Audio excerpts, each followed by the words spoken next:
My new blog video. तो आप लोग देख सकते हैं कि अभी हम आए अपने खेत पर और आए हैं बहुत दूर खेत पर। पिड़ोरा में एक गांव है, हमारा गांव तो उस तरफ है, वहाँ पर बहुत दूर, कम से कम अपने गांव से 2-3 किलोमीटर आए हैं यहाँ पर अपना खेत सींचने। और खेत हो गया है मेरा, पाइप बटोरना हमें, आप लोगों को दिखाते हैं। चल रहे हैं पाइप बटोरने और यहाँ का भी आपको लोगों को हम अपना खेत दिखाते हैं।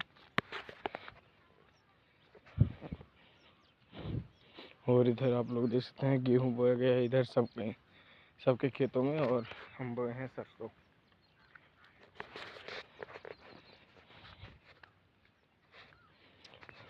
वहाँ पर है हमारा खेत,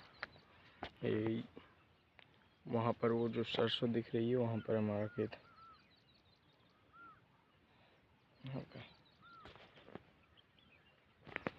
तो भी चल रहे हैं, आप लोगों को हम अपना खेत दिखाते हैं और मिलता है नेक्स्ट वीडियो में।